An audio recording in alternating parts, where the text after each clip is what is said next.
Hello, and welcome to the Behavior Education Connection, the podcast that works to connect the world of behavior analysis and the world of education. We focus on topics important to behavior analysts who work in the public schools and those who support them. Join us and spend time gaining insights and ideas as our host talks with fellow behavior analysts as well as other experts in the field.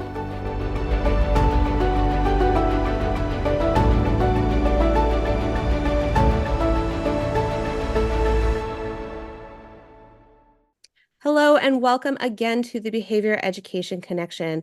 I'm your host, Selena Layden. I am so excited to be with three guests today. We have a large virtual room. We are virtual, but we have a large group of us today. And so we're going to take a minute to introduce ourselves. Chanel, if you want to go first. Hello, everyone. I'm Chanel Hamilton, and I'm a school-based BCBA on a team with Loudoun County Public Schools. And in Loudoun County, our position is referred to as specialized instructional facilitators, and we're working in autism and ID self-contained programs. Great, thank you. Emily. I do the same exact thing that Chanel does for Loudoun County Public Schools. And actually, we work in the same, our county is quite large, and so we're broken into many regions, and actually Chanel and I work in the same region together. And in addition to being the school-based BCBA, we are also licensed special education teachers as well. Great. And last but not least, Katie. I have the exact same job as Emily and Chanel, except for I'm on the other side of the county. So they're out west and I am, I don't know what, the east, not really, in another part of the county. On the other side of the tracks. On the other side. I have no idea if there are tracks in Loudoun, but it would track that I'm from the other side of the tracks, so it's fine. There you go. There you go. Well, I really, really appreciate you all being here today. You all did a continuing education event for VAPSBAN several months ago, and it was so well received. And I think the topic is so timely. And so one of the things that we're focusing on today is really this idea, and you all say it so much better than I do, but these universal practices for compassionate ABA, essentially. So I guess I want to start with, what does that even mean? Like, what led you to this? What does it mean? What are you actually doing about this? I'd love to hear. So to us, it's just kind of, we were very much trained and very procedure-based, kind of, you do this in this situation, we do this in this situation, when we were coming up, being trained in ABA and becoming behavior analyst and working in the school settings. And as we kind of continued in those roles and doing those, we got some things done in that, but then we started realizing a lot of our kids were really just not generalizing things in different environments and really struggling with those long generality of skills. And so it kind of led, I was listening to a lot of different podcasts actually back then, and I had listened to a couple from Dr. Greg Hanley, and I wasn't quite ready myself to make any of these big shifts that he was talking about, But I was listening to the message, if you will. And then COVID happened, and we had all these kids coming back to school, and we had some teams that were really, really struggling, and we had some kids that were really, really struggling, and the things that we had traditionally put in place were just not doing the trick. And so I remember sitting in one of these, it was a virtual meeting, and I among texted, the many we were sitting in at the time, right? And I think a student came up and they're talking about all these things, and I texted, I think, Katie and Chanel and somebody else who was on our team. She's not on our team anymore, one of the specialists. And I was like, have you heard of this concept with, I didn't say skill-based treatment and stuff. And so it kind of led us on that path of skill-based treatment for some of those really, really challenging students. But then when all the kids were back in the building, we were quickly realizing not all these kids need this level of skill-based treatment.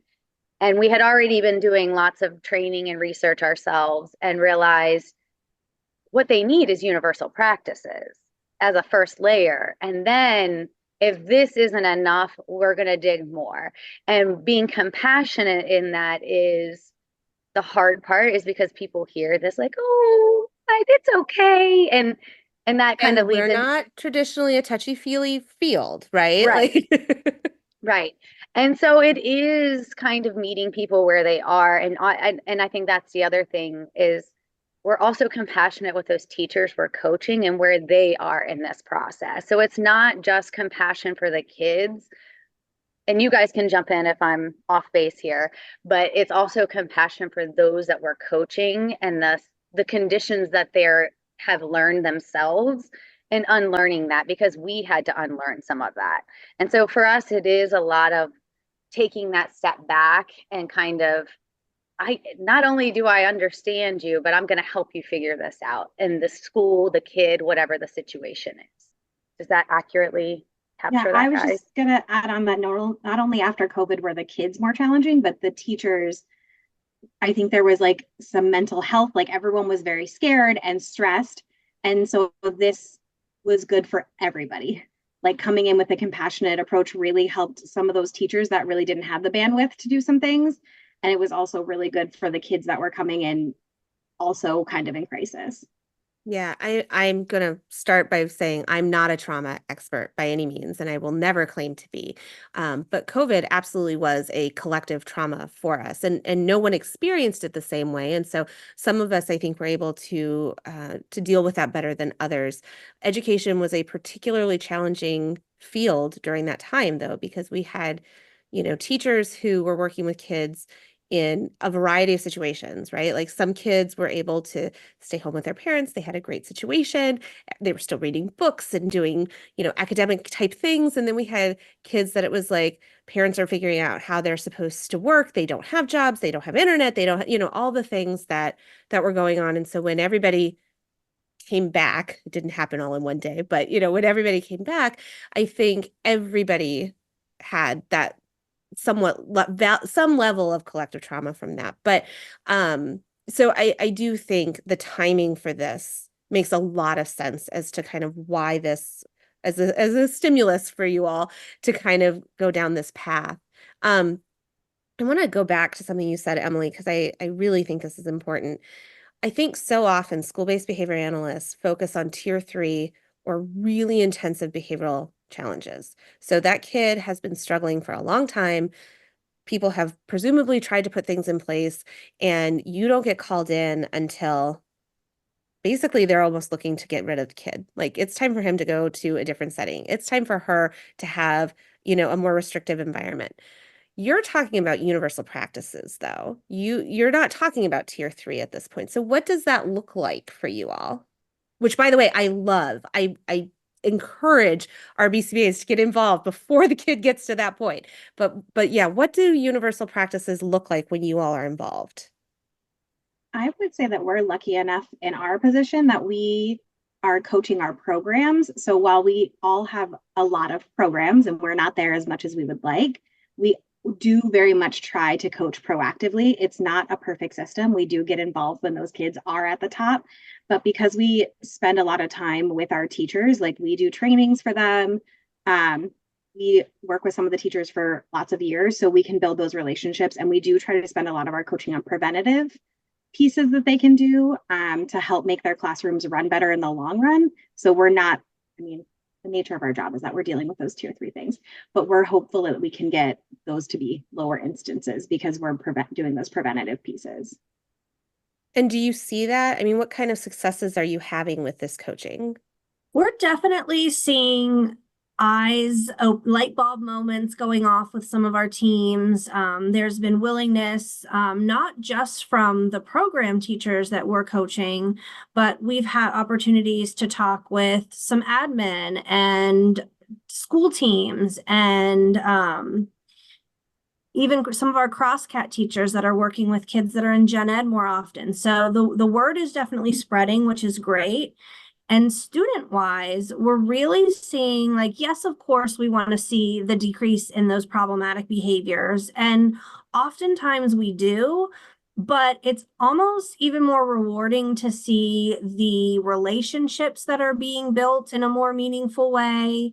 The students, we see even our nonverbal or non-vocal students who are, the eye contact that's being made, and you can see that they're feeling heard and they're feeling validated.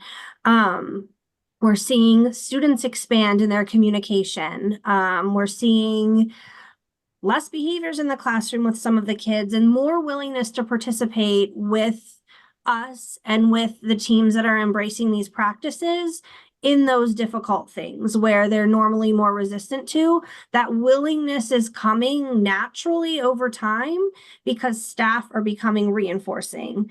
It's not just those tangible things. The staff are becoming more reinforcing because they're taking what we know about pairing and, like Emily said, taking a step back and prioritizing that a little bit more, because we have all been through traumatic experiences, and certainly our individuals and our population that we're working with, when you've got communication needs and behavior needs, there's even more of that impact for them. So it's been very cool to see those relationships being built and taking it almost slower, but seeing more meaningful of an impact. That's great. And I really love, like, behavior analysis is really infused in all of this, right? But at the same token, it's like we just got to be nice to kids and we got to do good things for kids and for our staff. Katie and Emily, are you seeing similar things or? Yeah, I mean, I think that's been like, we love when we like have like a real challenging case and then we can be like, hey, together we could, because that honestly it has brought us joy too.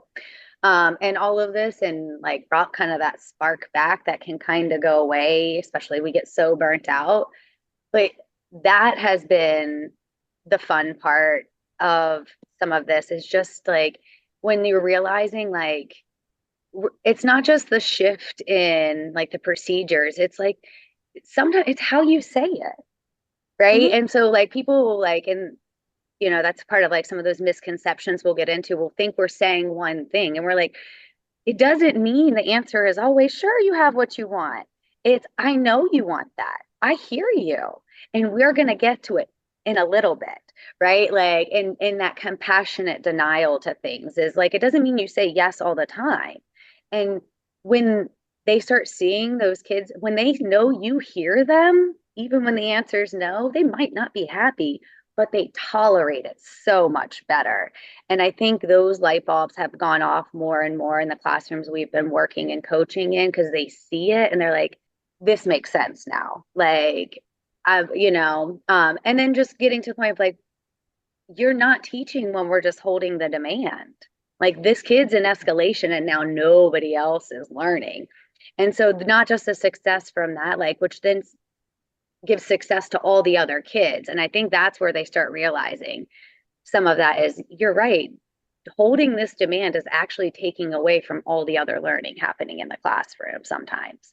And so that success has been great. And the one kid we talk about sometimes, like that we share about, like he was a tricky little guy, but even when it felt like he was getting away with stuff, he was still learning and there was evidence of it, even if he wasn't outputting the work, right? And didn't like doing the physical. Like he would run to the library and get a book on Rosa Parks when they were learning about Rosa Parks in the classroom, and so those are the success stories I think we lean on. And then when the teachers and the school teams start to see that shift, that is, I think, even more impactful for me. Yeah, one of the most eye-opening moments of my behavior analytic career was I was once told by another behavior analyst that when a child is in crisis, your only job is to stop the crisis. And it doesn't matter really how you do that, because you really just need to get the crisis to stop, because people are going to get hurt if we can't stop the crisis. And then there's other parts of your job, right? Like then you have to prevent the crisis from happening again, and we need to put supports in place. Like it's not about, okay, now they won and they win forever. But if we focus too much on we have to win in the short term, we won't win in the long term. And I love what you say about when we are in these moments of we're going to stand firm and I'm going to hold this demand.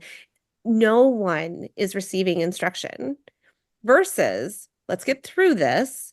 and put supports in place and do better next time so we don't get here so that we can have more instructional time. Yeah, I really, really like that. You mentioned some misconceptions, and I think there are a lot of misconceptions that go into this. And I hear them. I hear them from teachers, and I was like, "Oh, that's not right." So I would love if each of you would highlight like your top misconception that you hear that you wish you could just be like, "Nope, nope, that is not right." I don't know, Katie, if you want to start. I think the biggest one, like overarching that we run into is but then they just do whatever they want and they win, right? It's Mhm. that idea that there, like you had said, there's like a winner and a loser. And so I think that comes out a lot where like it's that, but then they're not doing things. And we try to be understanding that there is a lot of pressure on teachers.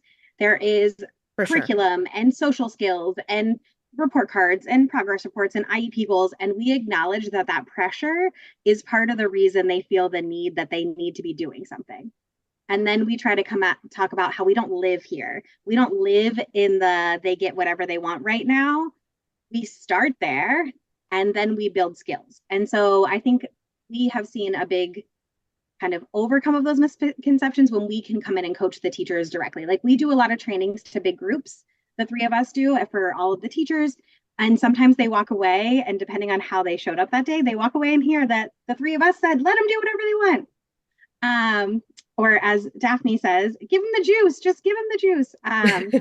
So, and she's on our team, but she always uses that example. And I think when we go into the classrooms though and show them how you can micro shape those skills, that's when we get kind of that buy-in for those people that have a lot of misconceptions. Yeah, so this is definitely not a kids get to do whatever they want all the time.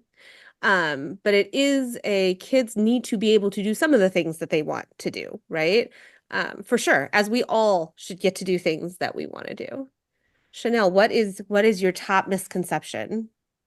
I think building on what Katie said in terms of moving into skills is that learning isn't happening. That if kids are happy, relaxed, and engaged all of the time, that those VSOLs and those SOLs aren't able to be explored, or those other IEP goals and communication. And I think we stress often at the very basic, we are teaching kids to communicate more effectively to get those wants and needs met. So even if we're starting with, I want a break or I need something to help me regulate, we then might move into toleration and relinquishing. There are still important lifelong skills being taught through the process, but we assume that that cooperation is going to come inherently because there's a teacher and a student, and we're supposed to be respectful and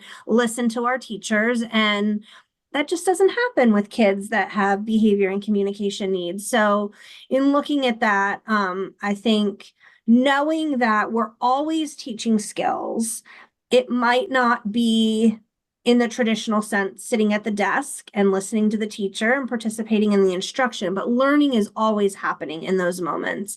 And as Katie said, it's not learning that I can do these big problematic behaviors to get out of things. It's learning that because we're reinforcing earlier that I don't have to do those things to get my wants and needs met. Maybe it's starting at a smaller, in terms of intensity, a smaller behavior, and hopefully learning that over time, all I have to do is communicate, and that learning can still happen. Yeah, I think more now than ever before, not just kids that have communication needs or challenging behaviors. I think we're seeing this with kindergartners. I think we're seeing it with sixth graders. I think we're seeing it across the board. Kids, this is a total overgeneralization, but I think we're seeing more kids who are not ready to learn when they come to school. They haven't Right. learned how to learn yet.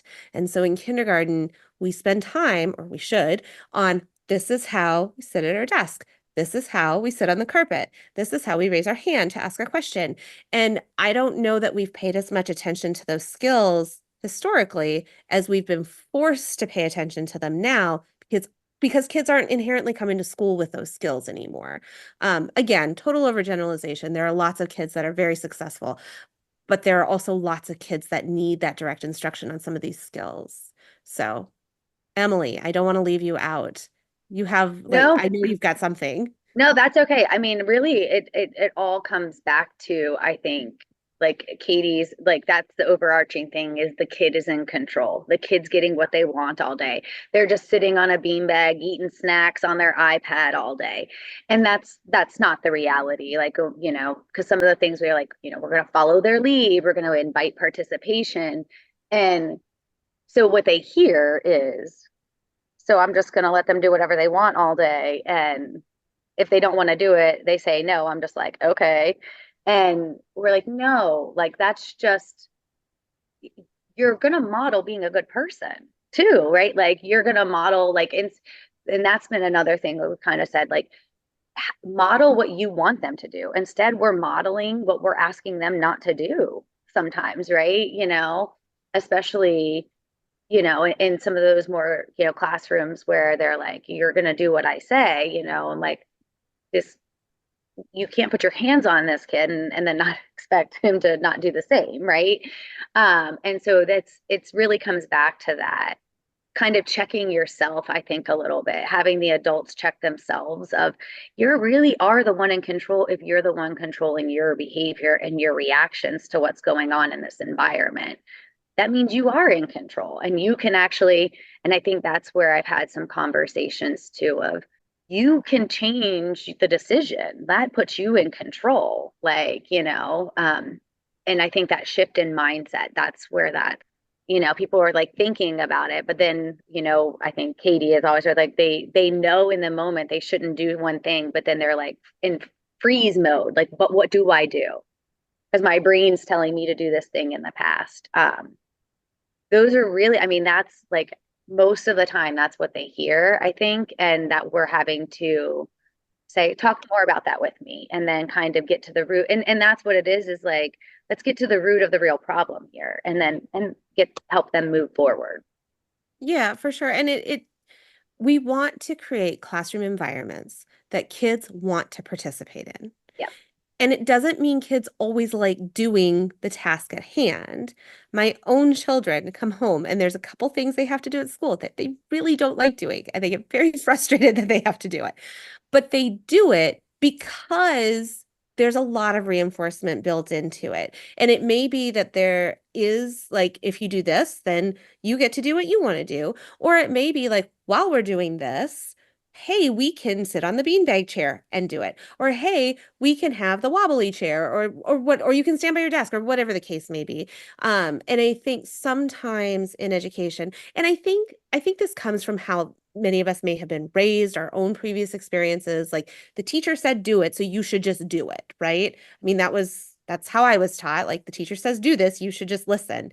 And that's just not what always happens. And so then when it doesn't happen, instead of getting into the power struggle, having strategies in place to make the environment more reinforcing, to make it more inviting, to have that child choose to participate versus choosing not to, I think is such a powerful thing that can happen. And I think a lot of the strategies that you all are employing with these universal practices, that's the goal, right? Is to have children want to participate in what we want them to do, but we have to set up the environment to make that happen. Um, I will add one more misconception, and it's totally related, but I hear it a lot, is I'm not allowed to say no. And I tell teams all the time, you are absolutely allowed to say no. If a kid is climbing a bookcase, you can tell him no, he needs to get down. If she is punching the window, you can tell her no, that is not okay, and we will not be doing that. However, it's no, and let's go do this, or and let me help you work through what's going on. It's not just no, you're not allowed to do anything you ever want to do, but we have to keep kids safe. That is our job. At the end of the day, I think that's the number one job. And then hopefully there's some instruction that also goes along with that. So what advice do you have for those who would like to kind of say, I was trained in a really great behavior analysis program. I know a lot about behavior analysis, and now I'm in this school setting, and I would really like to not have to wait till kids get to tier 3 crisis intervention needs. And I would really like to help support teachers to do better universal practices so kids are more engaged and getting better instruction. What's some advice you have? I'm like, who starts? Go ahead, Don't Katie. jump in at once. I was gonna say, go ahead, Emily, you go first. I mean, I think one is, if you're a behavior analyst, these concepts, but taking the trainings that, people that we took trainings from, Megan Miller, Dr. Hanley, I don't even there's several people who are working through these types of trauma assumed, trauma informed, universal practices types of things to be knowledgeable yourself in that before trying to walk other teams through that. So, starting with the training piece and getting your information so you feel confident knowing what you're talking about, especially, at least for me, having come from that different way, being able to talk to other behavior analysts who may not about this and what we're really trying to reinforce and teach and how we can shift the thinking around that. As part one. I think there's a couple of things, and we kind of talked about that a little bit. And then I would say one of the things that was really impactful when we started going in and coaching, because like Emily said, it really started with 3 or 4 kids that we didn't know what to do with. Yeah. We had we needed something, and Emily listened to podcasts, and then Chanel and I were listening to podcasts and looking at free resources and all of that. And then it really was changing my mindset first. I had to make sure that I felt confident doing the things I was asking people to do. So I was walking the walk, right? I'm going to tell you to be compassionate, but then I have to do it as well with you and with the kids I'm modeling it for. And then I also was really honest. I talk a lot about my teachers freezing. They know they shouldn't do something, but they don't know what to do instead. And so we really talked about what do you do in that moment? Because a kid's climbing the bookshelf, right? You are allowed to tell them no, but you're not sure what to do next, right? And so really just modeling the behavior you want to see with your teachers and your teams as much as with the students. I think love just that. Go ahead. Sorry, no, I was just saying I love that. And I think I personally, this is not behavior analytic. I just think the world would be a better place if we were all just kind to each other. So I think if we start from there, and to me, that still is behavior analytic because it's about finding the reinforcement for people, right? And we have to do that, or we know from our science that behavior changes based on the reinforcement and punishment that we encounter. So if we can reinforce the skills we want to see, we're going to see more of those skills. So I'm sorry, Chanel, I diverted a tangent, but please go ahead. I think I was just going to add here that in recognizing for anyone who's trying to start this or trying to coach teams is recognizing that we're all at different parts in our journey on this mind shift, and that's okay. Because, sometimes I just want to will people to be kind and will people to do these universal practices because I'm confident that they're going to see successes in different ways. And, I have to recognize myself, we're on a different journey. So encouraging people to start small, start what's feasible.